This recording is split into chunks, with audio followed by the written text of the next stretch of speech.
Hi అండి. నమస్తే అందరికి. This is Madhavi Narasimha. ఈ కొండలు చూస్తుంటే మీకేమనిపిస్తుందో గెస్ చేయగలరా? నిజమేనండి. తిరుమల కొండలు. సాక్షాత్తు స్వామివారి రూపాన్ని మనకి కళ్ళకు కట్టినట్టుగా చూపించే కొండలనమాట.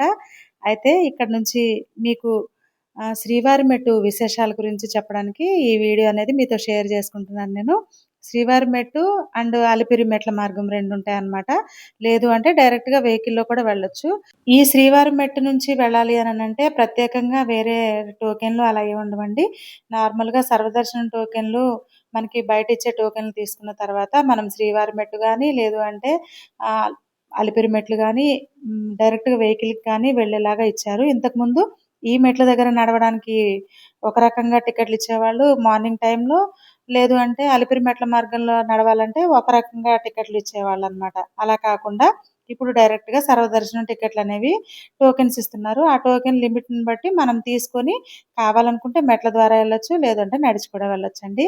అయితే అలిపిరి మెట్ల మార్గం కంటే శ్రీవారి మెట్ల మార్గం అయితే తక్కువగా ఉంటుంది. ఈ మొత్తం మెట్లయితే 2388 మెట్లుంటాయండి. అంతా కలిపి 2.1 కిలోమీటర్స్ వస్తుందనమాట నడవడానికి. చూసారు కదా లాస్ట్ మెట్టు. 2388. చిన్న పిల్లలకి 10 సంవత్సరాలలోపు పిల్లలకైతే ఏ టికెట్ అవసరం లేదు. తల్లిదండ్రులతో పాటు పిల్లల్ని అలౌ చేస్తారు.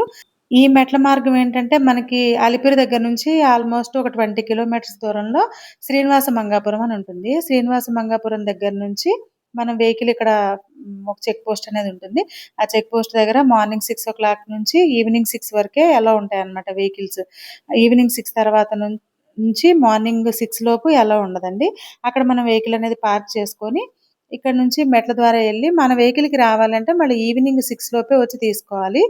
అయితే అంటే ఆ ఏరియా కొంచెం బాగా అడవిలాగా ఉంటుందనమాట. అందుకనే నైట్ టైము మేబీ అక్కడ పులులు, జంతువులు అలాంటివి ఏవైనా ఉంటాయేమో అందుకని అలౌ చేయరనమాట. ఎవరైనా వెళ్ళాలనుకుంటే తిరుపతిలోనే వెహికల్ పెట్టి అక్కడి నుంచి దగ్గరలో వెళ్ళే వెహికల్స్ ఉంటాయన్నమాట. శ్రీనివాస మంగాపురం ఆటోలు గాని అలాంటివి తిరుగుతా ఉంటాయి.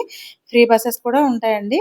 అలాంటి వాటిలో ఎళ్ళడం చాలా మంచిది. మన ఓన్ వెహికల్ పెట్టామంటే ఆ మెట్ల దగ్గర మళ్ళీ పెట్టి, మళ్ళీ రిటర్న్ రావాలంటే కొంచెం ఇబ్బంది. మాకైతే అలానే జరిగింది. మళ్ళీ మెట్లెక్కడానికి మినిమమ్ 2-3 అవర్స్‌లో అయిపోతుంది.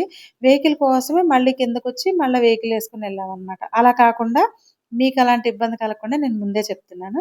శ్రీవారి మెట్ల మార్గంలో ఏంటంటే శ్రీనివాసుని కళ్యాణం జరిగిన తర్వాత ఆ మెట్ల మార్గంలో వెళ్లారు కాబట్టి శ్రీవారి మెట్టు అని అంటారు. అలిపిరి మెట్ల మార్గం అనేది భక్తులకి ఎక్కడానికనేదండి. చాలామంది మెట్ల పూజ గూడా చేస్తూ ఉంటారు. ఇప్పుడు ఇక్కడ స్వామివారి గుడి బయటే దర్శనమైన తర్వాత మనకి లెఫ్ట్ సైడ్‌లో పూజలు, భజనలు అవి జరుగుతూ ఉంటాయన్నమాట. ఈ సర్వదర్శనం టోకెన్‌లో ఏంటంటే మనకి 6-9 గంటలు టైం పడుతుందన్నమాట దర్శనం కంప్లీట్ అవ్వడానికి. అయితే ఇక్కడ అన్నప్రసాదం ఉంటుందండి. తరిగొండ వెంగమాంబ అన్నప్రసాదం అని. ఇక్కడ మనకేంటంటే మార్నింగ్ 8:30 నుంచి 10:30 వరకు బ్రేక్‌ఫాస్ట్ అనేది ఉంటుంది. తర్వాత 10:30 నుంచి ఈవినింగ్ 4:00 వరకి మనకి లంచ్ టైమ్ అనేది ఉంటుందన్నమాట. డిన్నర్‌కొచ్చేసి ఈవినింగ్ 5:00 నుంచి నైట్ 11 వరకు పెడతారండి.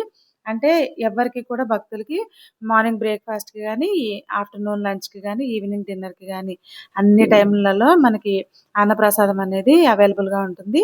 ఈ వీడియోలోని ఇన్ఫర్మేషన్ ఏదన్నా యూజ్‌ఫుల్‌గా అనిపిస్తే గనక ఒక చిన్న లైక్ చేసి కామెంట్ చేయండి. మేము లాస్ట్ 2 టైమ్స్ కూడా వెళ్ళినప్పుడు సర్వదర్శనం టికెట్లు తీసుకొని దర్శనానికి వెళ్ళామండి. మరొక వీడియోలో మళ్ళీ కలుద్దాం. Follow for more videos. Thank you for watching.